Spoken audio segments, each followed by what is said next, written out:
Hello, everyone. A very warm welcome to another exciting episode of Psychology Talks. And today, I'm your host, Amreen Nadeem. We discuss, as usual, science, psychology, and neuroscience of human behavior and leadership. And I'm so honored to be joined by Dr. Sarah Hollander. She's a board certified holistic existential psychiatrist whose work sit at the intersection of psychology, biology, and spirituality.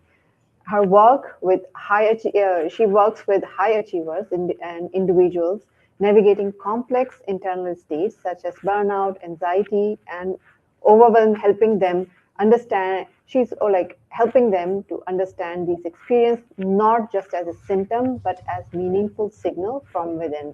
And today we're going to discuss about that what comes behind all these symptoms and that we'll discuss that what is the root cause beneath those symptoms, the psychology, neuroscience, and spirituality. So I was so much looking forward to this conversation. So thank you so much for joining us, Dr. Sarah. Oh, thank you so much for having me. I'm really excited to be here today to talk to you more about these things. It's such Yeah. a topic that's near to my heart. Likewise, it is really close to my heart, and I was so much looking forward to this. So I gave a very brief introduction, but please introduce yourself so our audience get to know you better. Sure. So I'm originally from California. I'm a first generation American. And with that being said, my home life versus my school life was very different. It sounded Hmm. different, it looked different. And that always led me to start questioning different things, observing, like, why does my grandmother always have two of everything, Hmm. even as a young child? And observing just behaviors.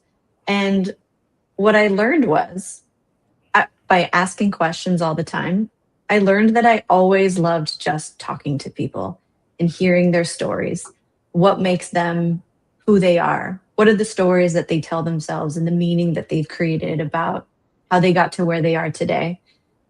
How do they get through their hardships? And I began to notice patterns. And that led me eventually to studying things like biological psychiatry at Davis, and then eventually medical school and psychiatry, where I did my residency. But what I want to talk about is when most people think of traditional psychiatry, most people think medication management, symptom reduction, quick, quick appointment times. I Yeah. never really wanted to go into psychiatry for that reason. And, while a lot of that is true, as a psychiatrist, we do those things. The origin of psychiatry means healing of the soul. And through all my learning and my life experience, I came to understand that the holistic and existential aspect of my practice wasn't a branding thing. It was a clinical decision, a clinical conclusion that I can't practice healing of the soul just by seeing symptoms. That's Mhm. incomplete to me. I really wanted to know who is the person behind these symptoms. And that's what I really feel strongly about. Yeah, and that's quite inspiring. And you mentioned that you had this, like, you've seen that your grandmother is different as, like, you go into the school and see the culture around you. How did it impact your professional life, or how did it impact you as a person? Oh gosh, it made me even more curious. I think that was an innate for myself, but it helped me understand and be empathetic to a lot of people. So for Mhm. example, why does she have two of everything? It wasn't a judgment. It was an actual question of what is inside of her and what story is she telling herself, whether she's conscious or aware of it or not, that leads her to do these things in the first place. So I was always curious, like, where is this person coming from? How did they, how do they live the way that they do? Why do they live the way that they do? Yeah, So it yeah, helps me understand yeah. even and come from a curious place as opposed to judgment. Yeah, yeah. I think what I always believe is that everything happens for a reason. Sometimes we go through challenges, we go through some circumstances which made us think, which made us realize that I think we need to focus more, we need to understand more. and maybe those circumstances are not desirable, or maybe so desirable. But I personally think that whatever happens in life is happens for a reason, and we need to uncover that reason. So next question is like, that how you came into spirituality.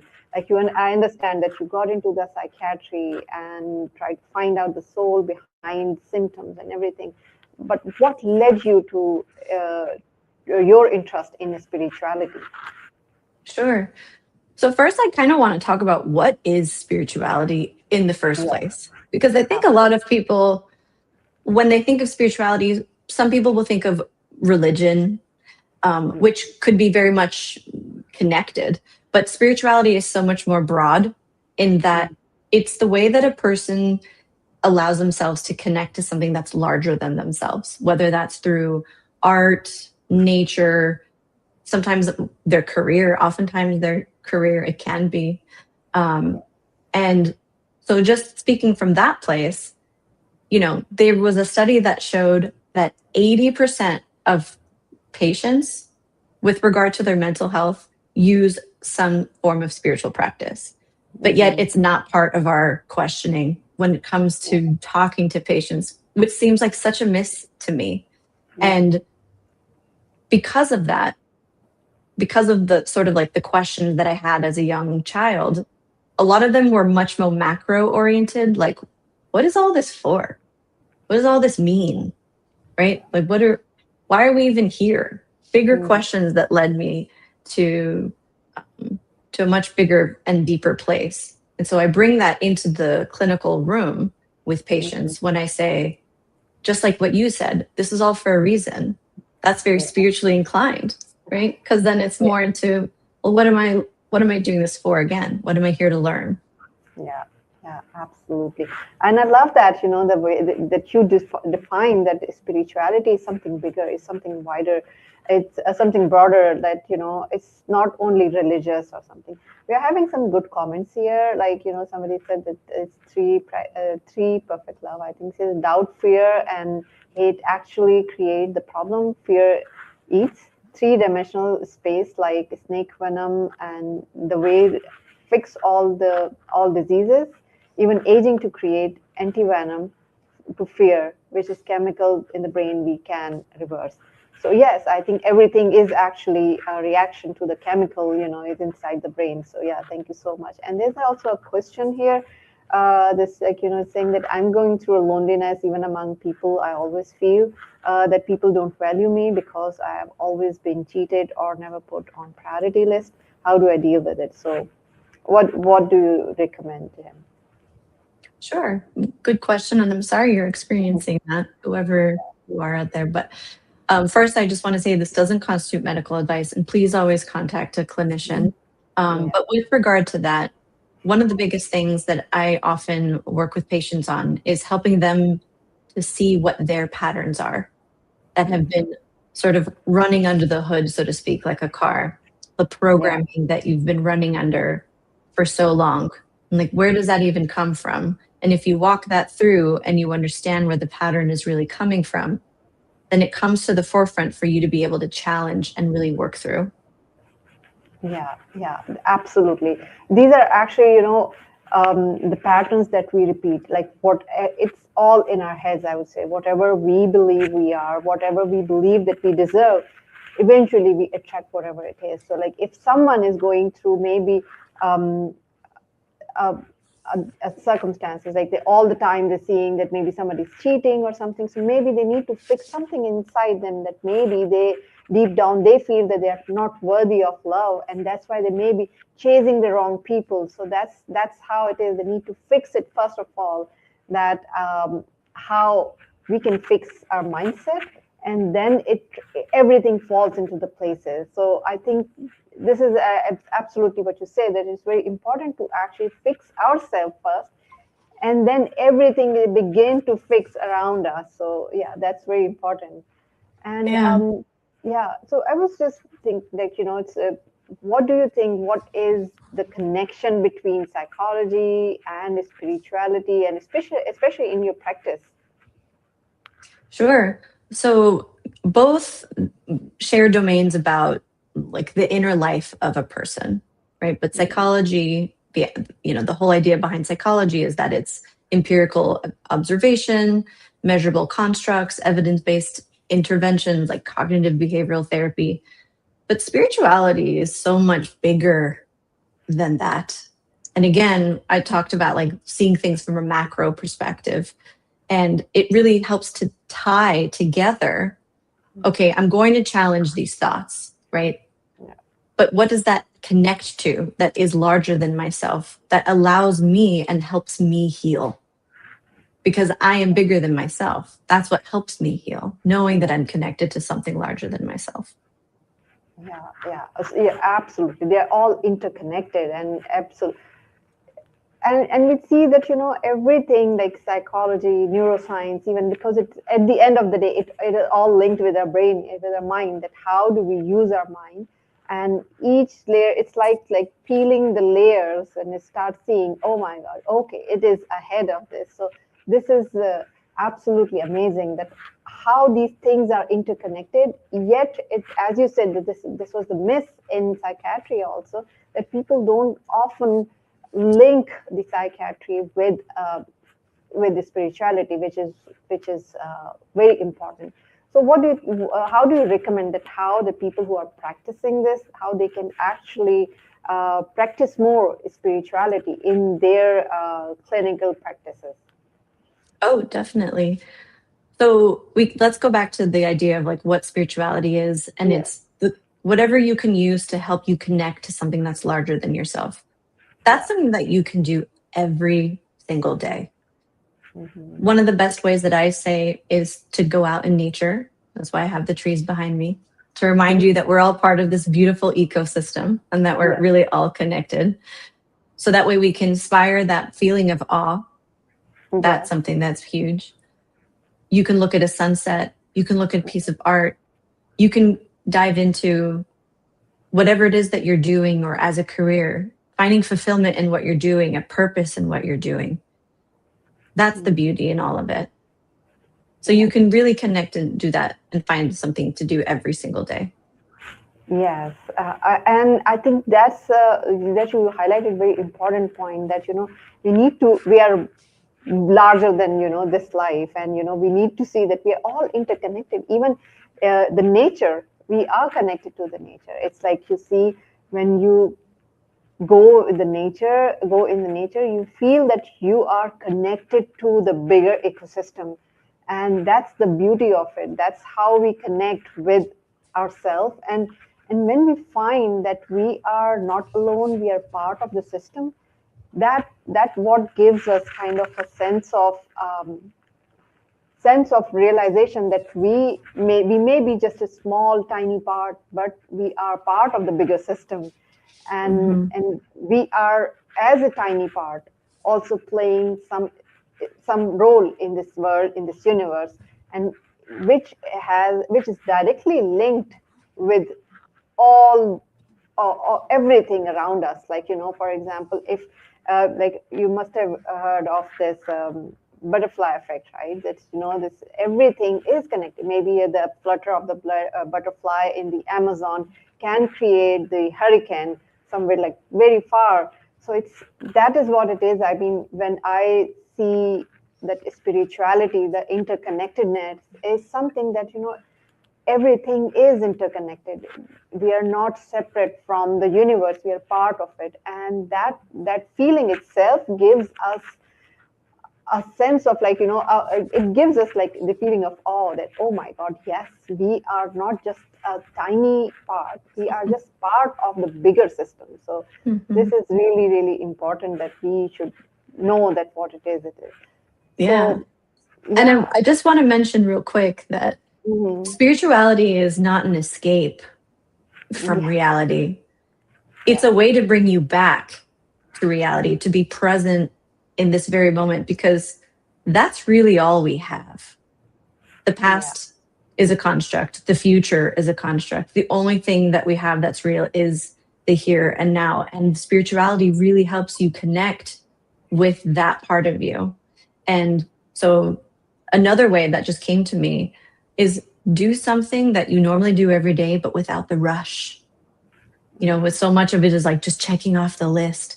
But how about, my friend told me something beautiful the other day where she goes, I love listening to the sound of the eggs cracking in the morning when I make them.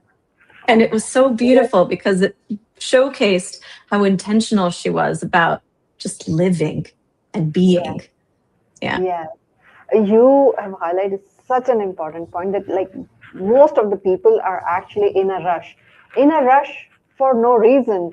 Like sometimes, when I actually go, especially when I'm driving with my friends or something, and we stop by the, when the signal is like blinking and you know that it's going to, the green going to turn red.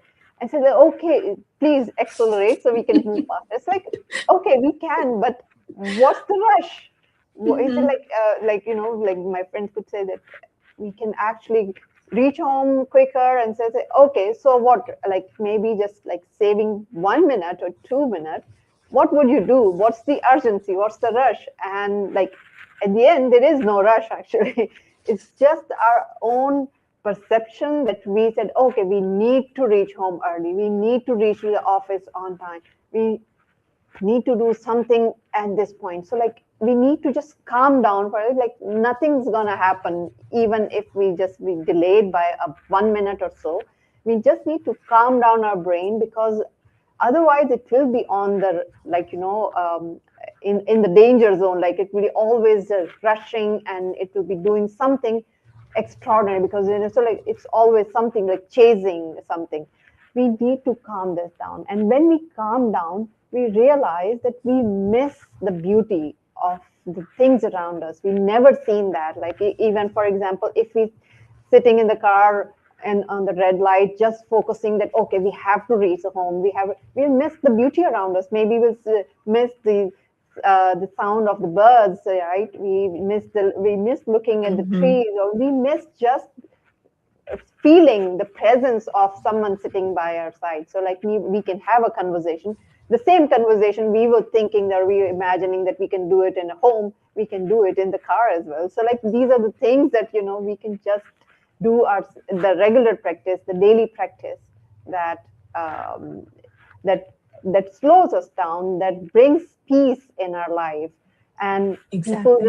people always think that maybe the spirituality means that a monk sitting on like a Himalayan and Himalayan mountain and then breathing, and then for like that monk has left everything. It's not like that. It's like sitting in those moments with the calm and peace makes us more spiritual. So yeah. Yeah. And I love that you just said that because it's not something that is not amongst us, in the Yeah. day to day, because it very much is. And it's so easily accessible to us in the everyday, in these small but meaningful moments.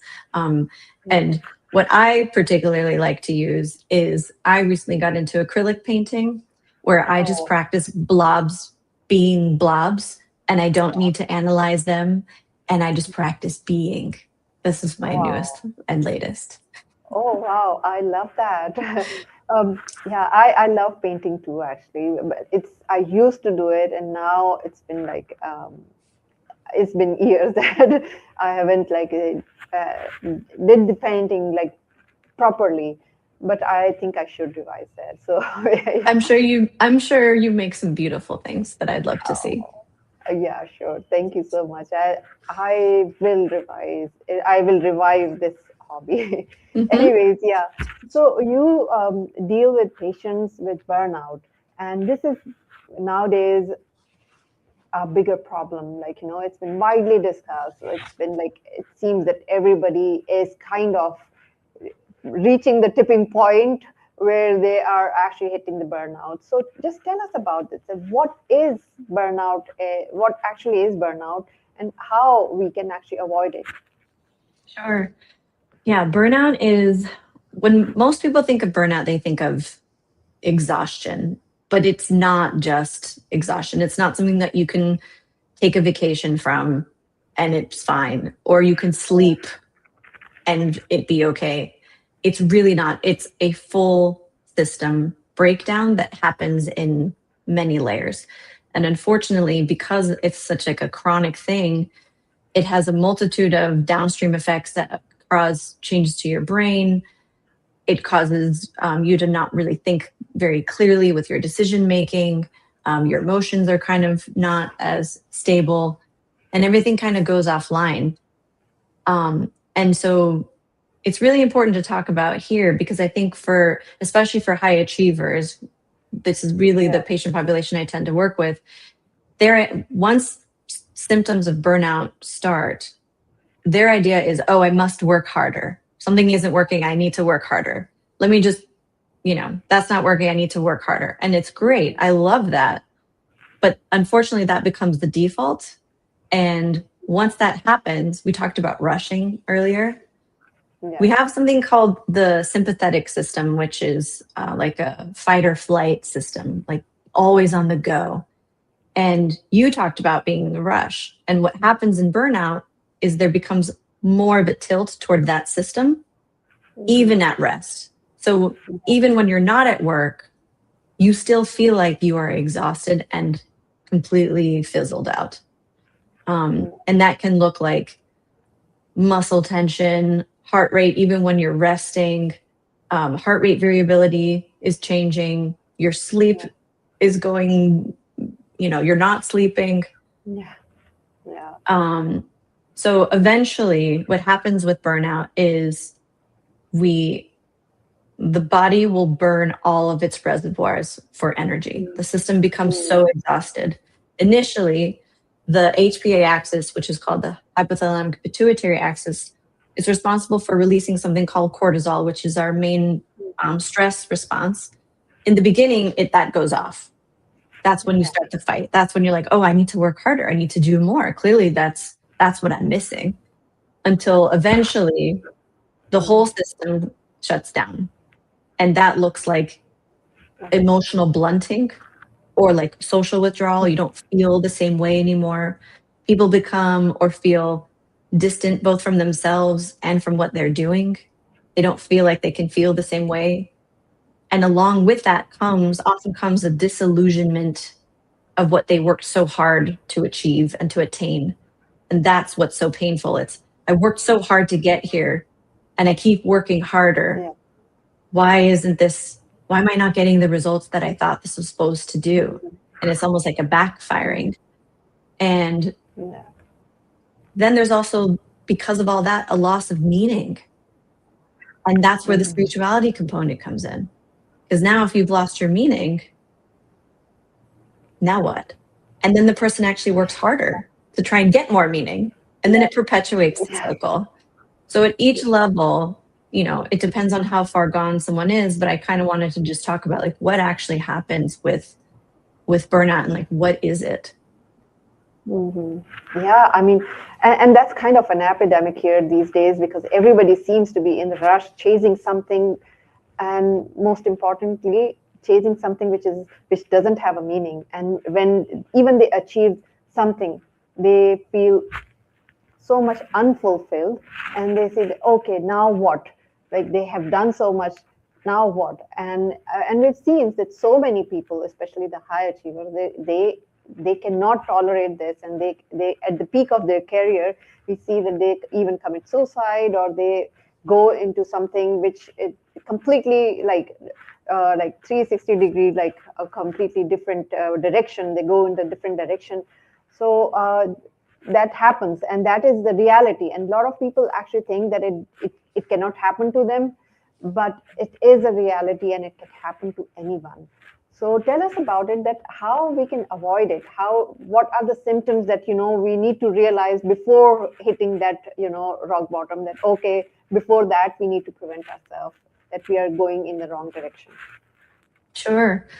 One of the things that I like to tell my patients, by the way, just to sometimes giving like the best way to describe it is, I want you to imagine a lighthouse. And a lighthouse has, and that's really you. That's the core of you. And burnout is when the ship that's docked near the lighthouse starts to veer off course. And you start to veer off, and you now no longer see that blinking light. And now you're out at sea, in the darkness and you feel lost and you don't know how to get back home to yourself. That's what happens with burnout oftentimes.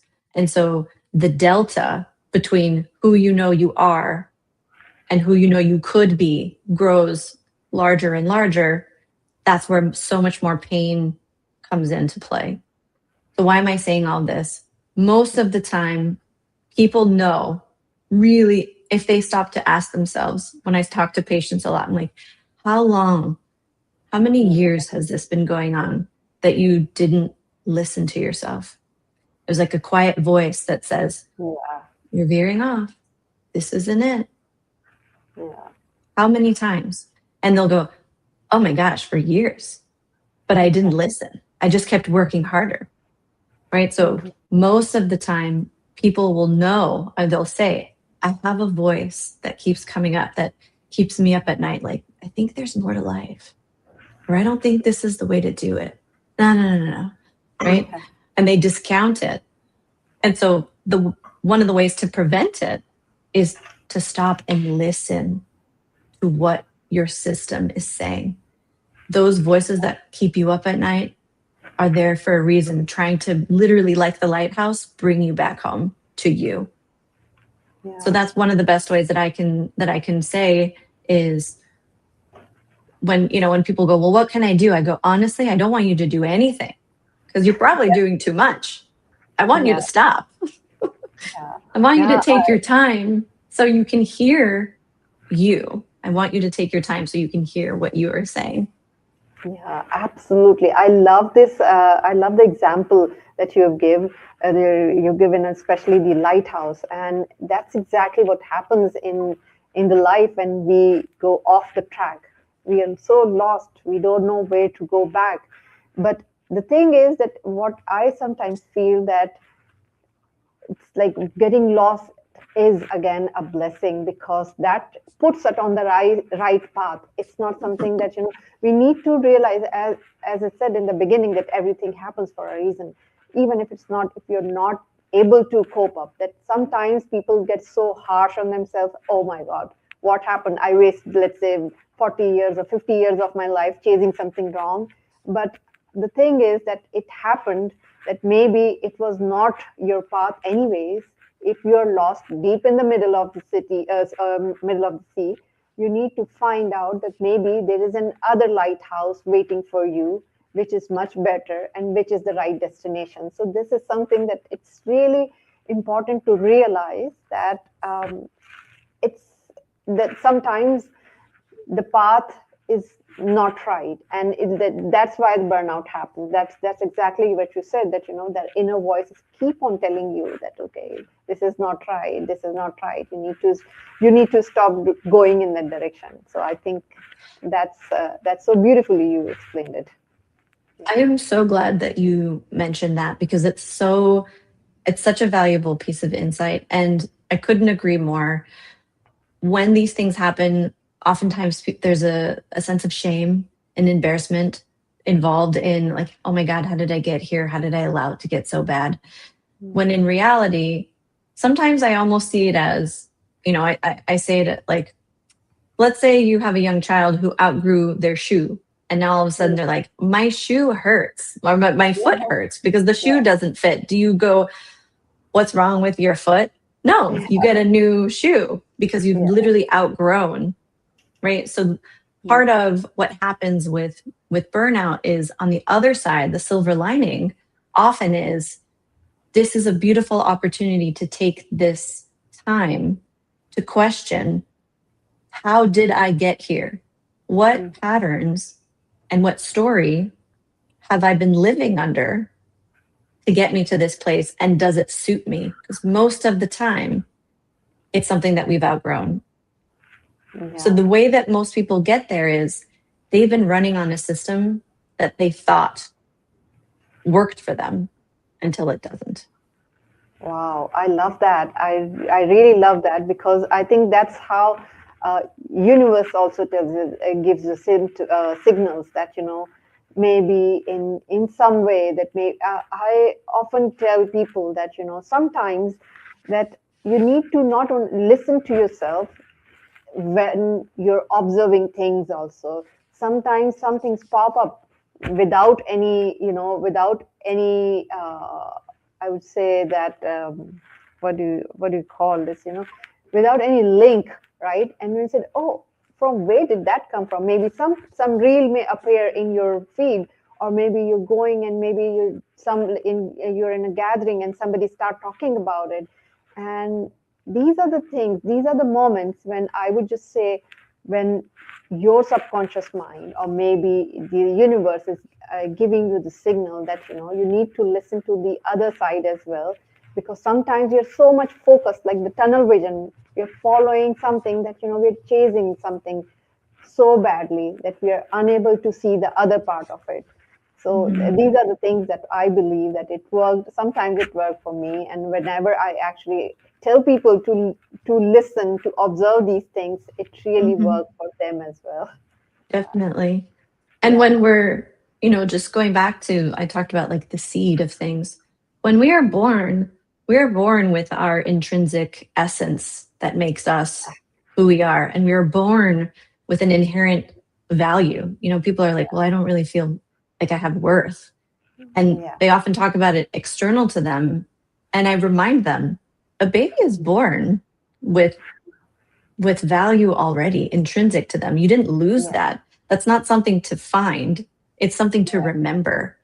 Yeah. And through our upbringing, oftentimes because of what we went through, we had to do and create whoever we were as a result of surviving. Hmm. And based off on our circumstances, like, oh, if I do this, that's positive. If I do this, that's negative. But that's Yeah. not really who we are at our core. Not really. But we continue living those stories throughout our lives. And when we think about the ship kind of veering off course, part of that means we're still using this really old conditioning or patterning that no longer fits you. And in fact, at one point protected you, but Mm. now is part of the reason why you're in pain. And Yeah. so this is a beautiful time, like you said, of figuring out what are those patterns and how can I actually change them now to something that really suits me. Yeah, absolutely. We're having some good comments again. Let's stick with the perfect love is emotions are gravity or anti-gravity. Communication also has and gravity has an infinite range. They gave me a diagnosis, but what was real is the now, and I can hear everyone communication. Okay, I think he's sharing some experience. So thank you so much for sharing. And is saying that I love your essence and person. So thank you so much. Also, Wesson Altai is also saying thanks. So thank you so much for joining. There's also another comment that I feel like it broke me wide open. Wrote 6 songs yesterday, just being in the silence of my mind and writing a book too within 3-4 hours. I understand there is a limitation, but it is just what the herd mentality is manifesting because of beliefs and bending reality. Because it's Aya 60/20, the never ending day. So, yeah, I think. What do you think? Well, what would you say to him?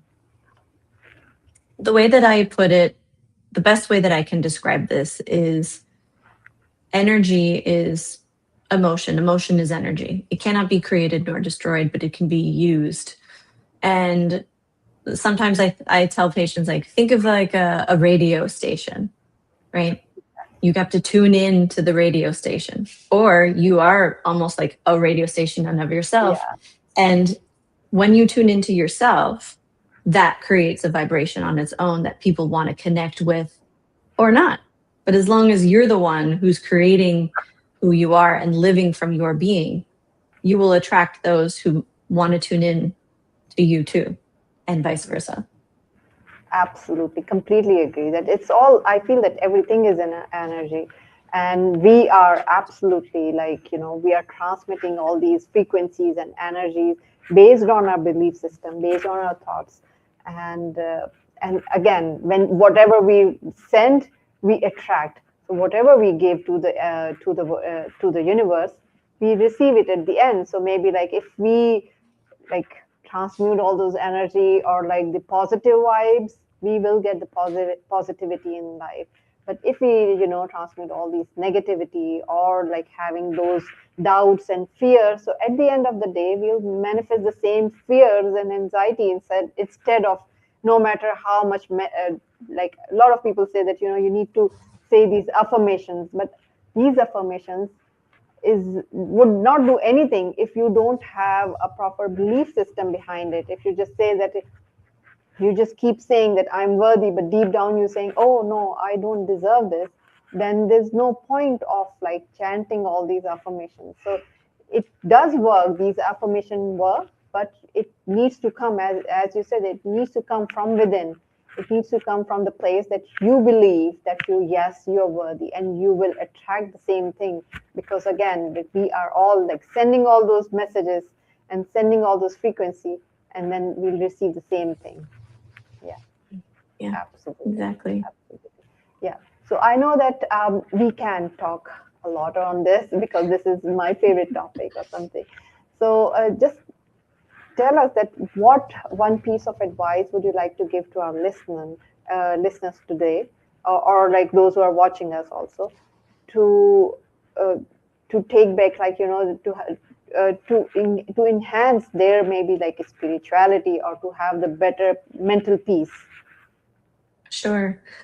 You brought up something that I think was also super important, which was affirmations. And affirmations are good, but they don't reach the core of Yeah. us.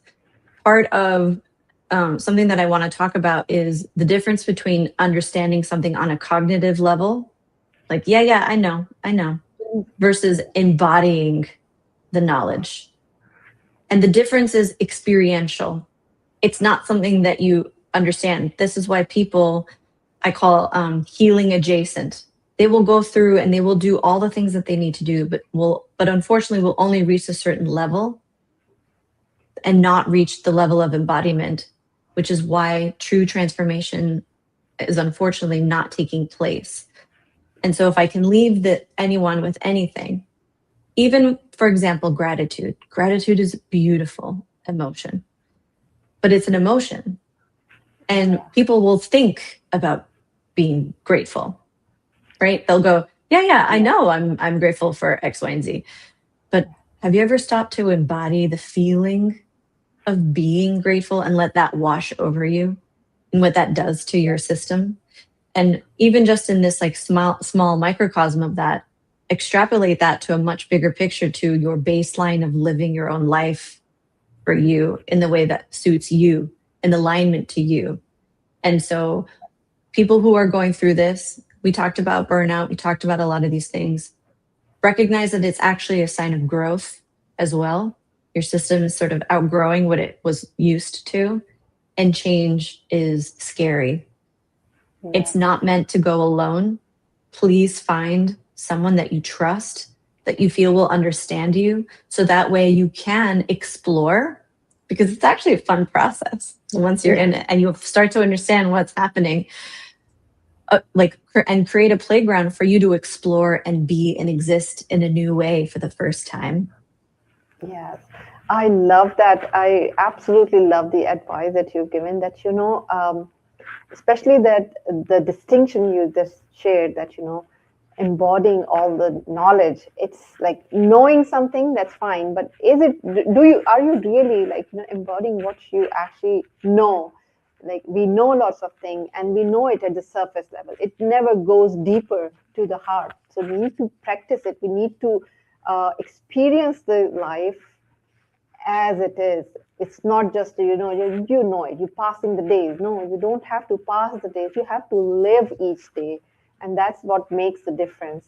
So thank you so much for this such a lovely conversation and discussion. I love that each and everything about it. So thank Thank you you so so much for much. having Yeah. me. So happy to be here. Thank you. Yeah. So before I close the show, just tell our audience that where they can reach out to you and what is the best way to reach out to you. Oh, sure. So I have a website, Okay. psychiatryoflife.com. You can Yeah. find me on LinkedIn. I'm on Substack. It's all Psychiatry of Life, same handle. Okay, that's great. And there's a ticker going on for this the website, and also those who want to connect with Sarah, Dr. Sarah is she's also very active on LinkedIn. So there is also a ticker going on for the LinkedIn, and it's these websites and the links to the LinkedIn is also shared in the comment section so that you can find there and connect with Dr. Sarah. So thank you so much for joining and sharing your knowledge, wisdom with us. It was a lovely discussion. Thank you so much. Thank you so much for having me. Thank you. Thank you.